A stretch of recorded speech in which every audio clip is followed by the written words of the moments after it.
Good morning, everybody. This is TJ with NetPicks and the PTU Trend Jumper strategy. As you can see, I'm in a crude oil trade. I'm trying to get to this first dot right here, and once I do, I'll be able to move my stop to a risk-free position. Not out of the woods yet. All right, got a stop in reverse at 105.43. I'm going to put that in there. I may have to cancel it and move it back. That's going to 105.25, and the stop would be, let's see, that's at 105.56. Well, we'll just see what happens. Pretty choppy session so far this morning. Order filled. Alright, so we did stop in reverse. We got close to hitting money management a couple times, it just couldn't get there. Now that it failed to get higher, hopefully it will succeed in getting lower. Not every trade session is going to be as easy as the next. Don't really worry about it because the trade plan itself continues to do great, and inside of the winning trade plan you're going to have some losing trades. That's just the reality of trading, so you just kind of take it as it comes. I look at it kind of like fishing, where you throw the hook in the water. Sometimes the fish gets away, other times you catch the big one. Definitely caught some really big ones in the Forex markets this week. I'm going to do another video showing some of those trades. There's just been some amazing movement and some really great trades, up a lot of pips. So we'll go over that in another video. Now here I am trying to get to money management again here. A lot of traders are afraid of stopping and reversing. The good news about the stop and reversal is it gets you out of the wrong side of the trade and back to the right side. Of course, it's not 100% perfect. Sometimes you could get more than one loss in a row. But this is where my stop would have been. Instead, I got out up here. So I cut my loss on the other trade, right? Reduce my risk. Now I'm at a risk-free position. Got to money management. Hopefully it'll hit full target, but at least on this trade, I know it won't be a loss. It'll, at worst case, be a break-even trade. Stops at 42. Let me put that at 42. I must have had some slippage in here. And trying to get to 25, so I need a few more pennies on this trade. Order filled. And there it is. So there's a nice winner, and that stop will move lower. Hopefully crude oil will move lower. Got the low of the day down here at 105.18. We'll see if we can make a run at that. You can see over here on the left, right in this area. It would be nice to pick up a little extra with the trailer.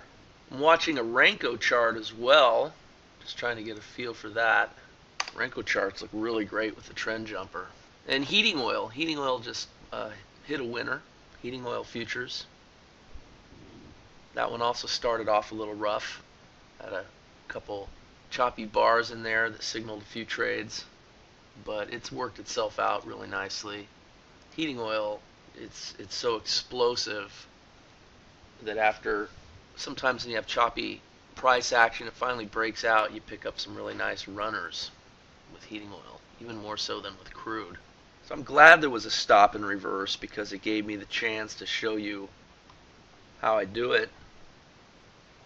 It's not something to be afraid of. It's just part of trading. Sometimes you just got to get out of a losing trade and go with the price action. Price action is always changing, and you need to be fluid in your thinking and open-minded enough to change your mind.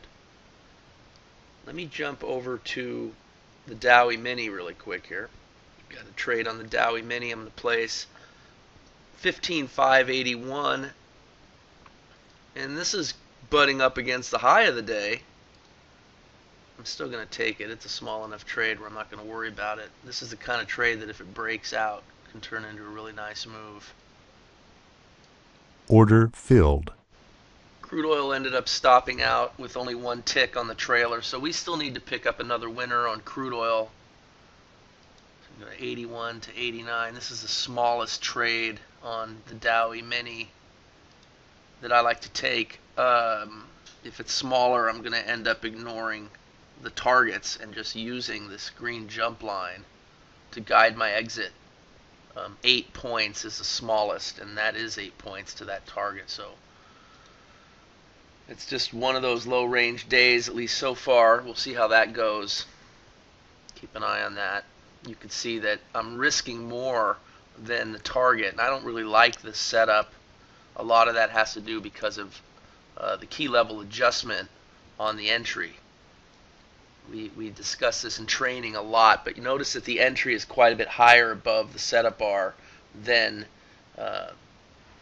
we saw in crude oil, for example. That's because it made an adjustment to keep us out of the trade around this 80 level, and the trade canceled, and now we have a short at 64. Let me get that in there, and we'll come back and I'll show you what I mean by that.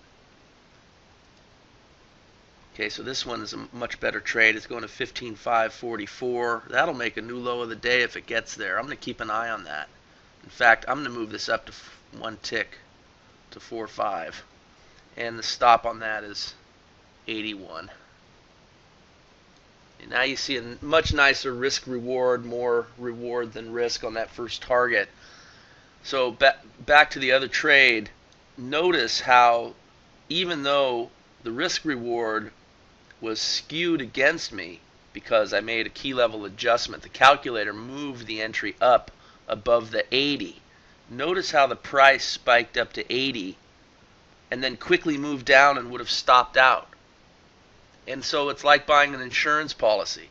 Normally the entry on this trade is going to be at 7.9. Okay, so it would have got filled at 7.9 right on this bar. But the key level adjustment that we have hardwired into the Trend Jumper calculator, the Trend Jumper Pro calculator, moved the entry up and kept me out of that losing trade. And meanwhile, while I'm talking to you about that, I'm missing this crude oil here. I got to get in this if I can. I'm trying to do too much at once here. Hopefully it'll stab down and give me a chance to get in.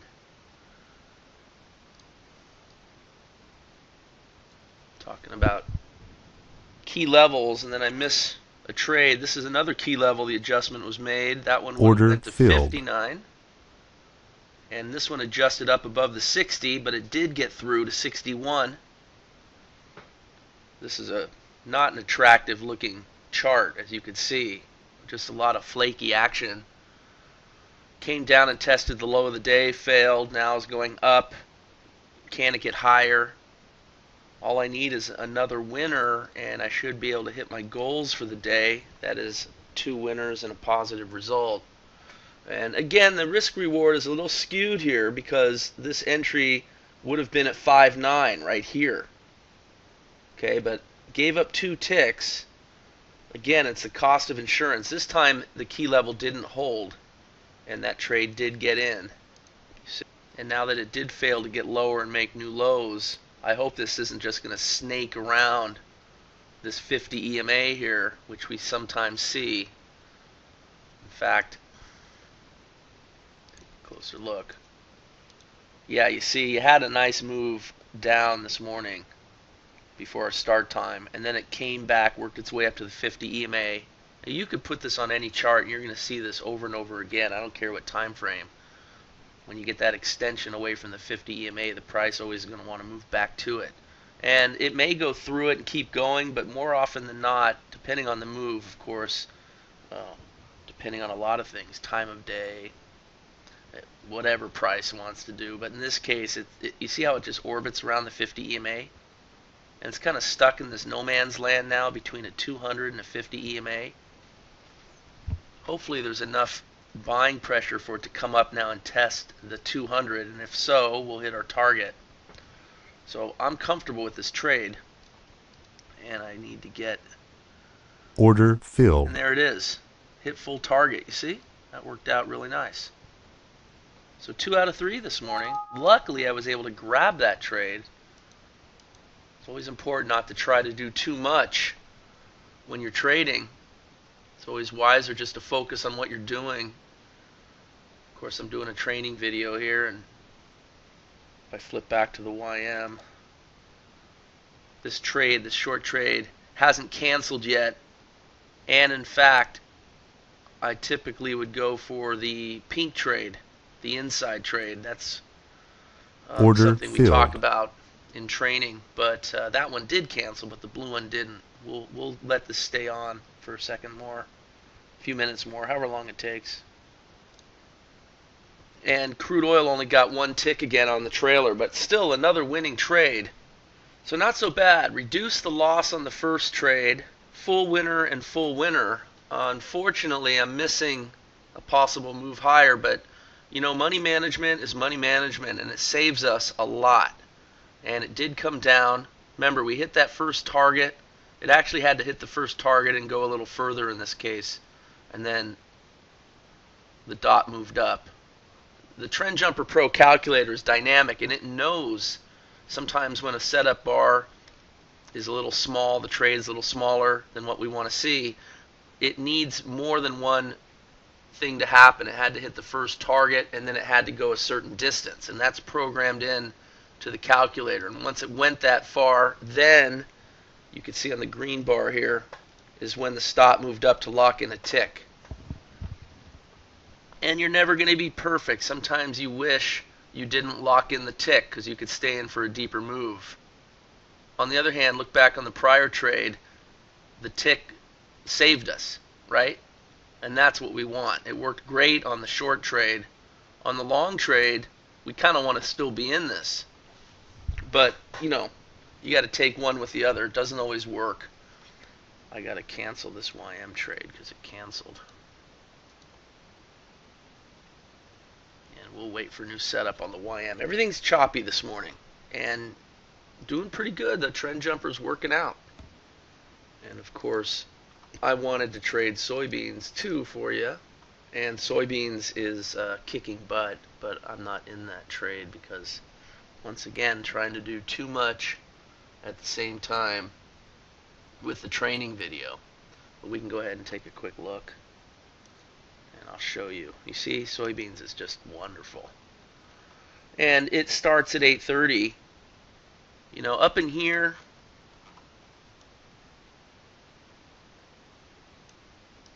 yeah, was that tradable? I don't know. Maybe. It would have hit the money management level, stopped out with one tick, and then you have this trade, and that one goes, you know, full target, and then some, and if you miss it, you literally could take the next one. It's very forgiving, and now it's in this one here. I mean, just lots of winners.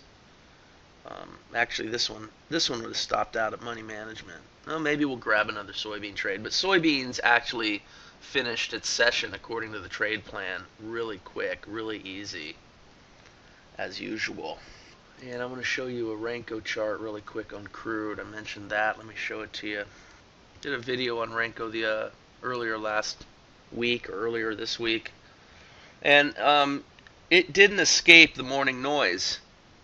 It did get triggered in right here. And that was butting up against the low of the day, like our other trade. Our other trade got in a little sooner. And so it ends up stopping out. But look at how it turns right around and picks up the winner. And it just hit full target just now, as we could see. And you can see the trailer starting to move higher. And this is positive. This ends up being positive because of the nice risk-reward ratio. You're risking 4 bars on the stop out, but you're gaining 7 bars at that first target. Almost 2 to 1, right? And plus you're trailing for a much bigger move. So we'll keep an eye on that and see how that ends up doing. And I got a trade on the Dow eMini. Small little trade here. This is going in at 558. Going as low as 554. Here's a trade where it's just so small that I'm going to ignore my targets and I'm just going to let my jump line guide my exit if it starts moving lower and just stay in with both positions. And the reason why I like to do this is because I have such a small risk. I'm only risking a few points. And so if I could stay in for a larger move on both positions, it turns a small little setup into what could be a very profitable trade. As you can see, the inside trade, the pink trade, would have ended up working pretty nice. But unfortunately, it just canceled before it was able to trigger in. So the Dow eMini is still trying to put it together. Order filled. Alright, so we got to pay attention to this. If this breaks lower, we may end up locking in, making this a risk-free trade in a little while here. See how far down it goes. 5.8, 4.8. Yeah, this is where we lock in a tick. Alright, so we're in risk-free zone here with the YM. You can see that the stop knew to move from here down to here on the calculator. You see? Didn't do it until it went far enough. And now both positions are poised for a much larger move, and if not, we stop out covering the cost of commission. And now this trade is working out exactly as intended. We can keep going on this. Could really pick up a nice size move here. The important thing is to not jump the gun. This trade is just developing. It still can go against us. We still could only get 1 point. I do have some nice profit on this trade, but I'm more interested in the home run trade here. I've got very little risk. When I started, the crude oil trade stopped out. And like I said, crude oil was finished already with power of quitting. It ended up today with only 6 cents. Got 6 cents on those 3 trades, but it's okay. That's our goal. Taking what the market wants to give us. We can live with that. Yesterday won 24 cents. Day before that, 35 cents. And for the week, it's going to be very positive. Crude oil for the week ended up with $1.08. That's $1,080. Look at the stop moving down on the YM. Coming down to 5.1. So we're starting to get some traction here.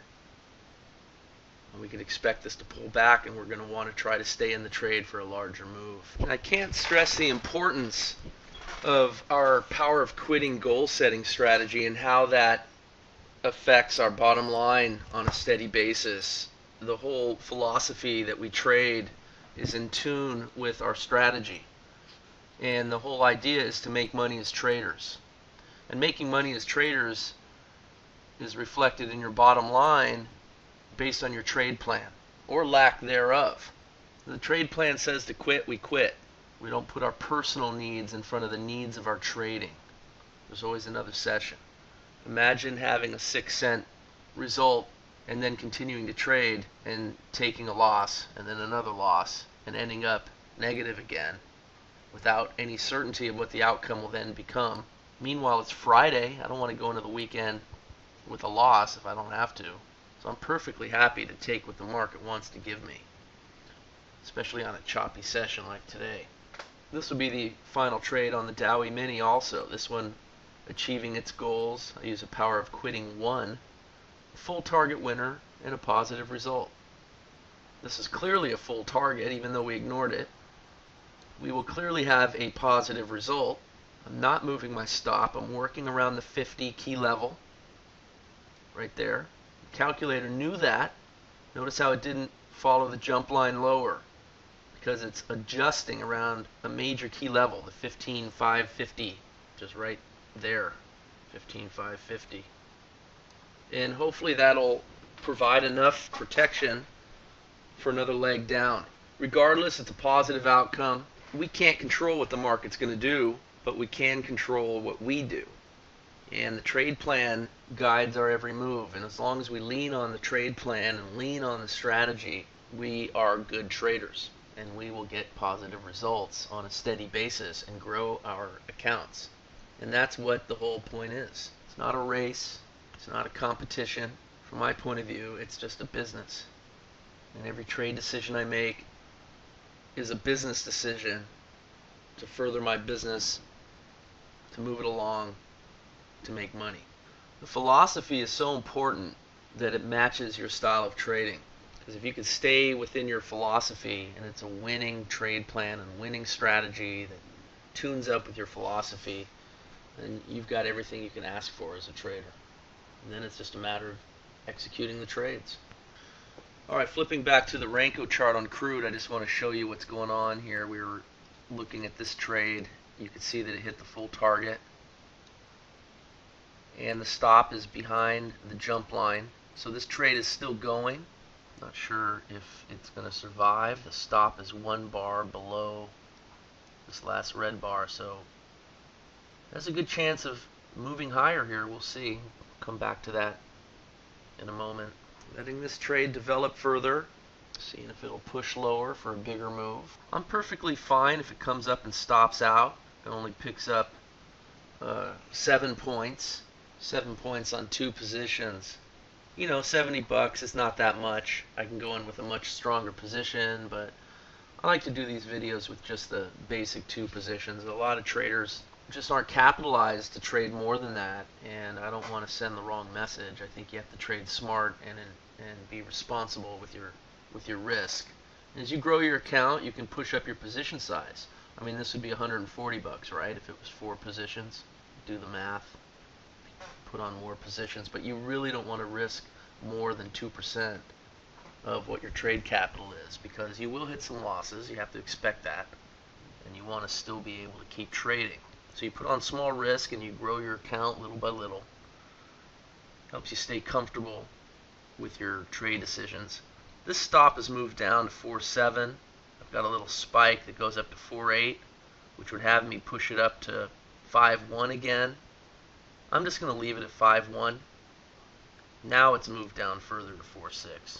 This time I will come down to 4.6. Right there. And it's going to come down even lower. It's going to come down to 4.2 in a moment when this bar closes. You can see the tick counter on the right, counting down the ticks. This is a 377 tick chart, so every time 377 ticks pass through the market, the bar will close and a new bar will open. I like using tick charts for certain types of trading. The 377 tick seems to work great with the Dow eMini and crude oil and the Russell eMini. And the Renko did end up stopping out. So that was 2 trades, but very positive. You figure if you have 2 positions losing 4 bars each, 5, 10, 15, 20, lost 40 cents. But it got 35 cents on 1 position only. And then it also picked up 1, 2, 3 bars. So it ended up getting 10. Lost 8 bars, picked up 10 bars. So Renko, 2 trades, ended up positive. And when you have that nice risk-reward ratio, you can recover so quickly from a losing trade. The next trade's way down here. And the stop moves down to 42. Going to do that. And notice all of a sudden there's $160 guaranteed on this trade minus costs. It may stop out now. Order It did. filled. But look at how we handled this trade. This trade was too small. It was ridiculous going for 4 ticks. But it was a good setup, wasn't it? It was a good setup that put us in a move that came all the way down to here with the potential of a bigger move. And we turned a nice 14-point trade into a 28-point trade because we kept both positions on. And that's a nice way to end the session. One and done. Positive result. 28 points total. And a great result for the week with the Dow eMini. And actually, that was a 32-point move. So think back on this again. We had a setup that went from 5.8 to 5.4. 4 points. And that's ridiculous. And that's why we have trade plan rules. Trade plan rules say that when it's a small setup, we don't want to just ignore it, because a small setup can turn into a great trade. So instead, we just ignore the targets and we let the jump line be our guide. And it guided us all the way down for a 16-point trade on 2 positions, and we had very little risk. You see, there's our risk between those 2 orange lines, 5.8 to 6.6. There's only an 8-point risk. But there's no way I'm going to go and then as soon as I get in, get out right here. That's ridiculous. But look what ends up happening. I get to a risk-free position right? Once it gets a certain distance, the stop is moving down to here. Now there's no risk at all, and I'm able to stay in the trade all the way down to there, you see? That's the whole idea. The original risk-reward ratio, if you go back to the original trade, now looks like this, and it was better than 2 to 1, the end result, on 2 positions instead of 1 position.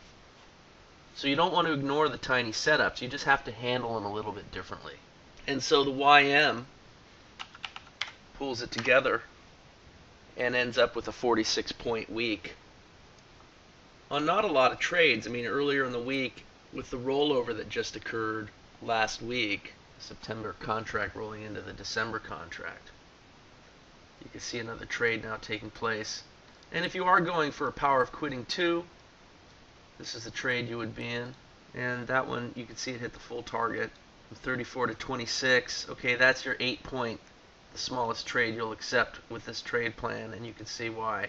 That one hit a winner as well.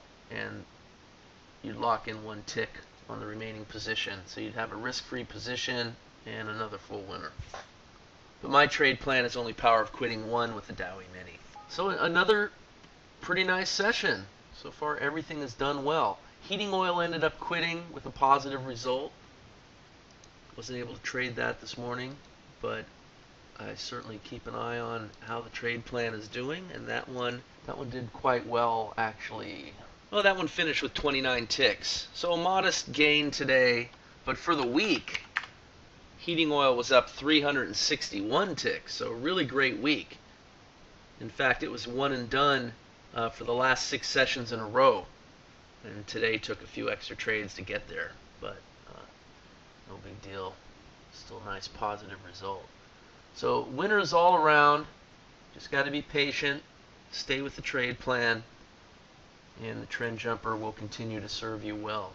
Thanks for joining me, everybody. Hope you enjoyed this video. This is TJ with the PTU Trend Jumper. Make sure you're signed up for our release party happening on October 3rd.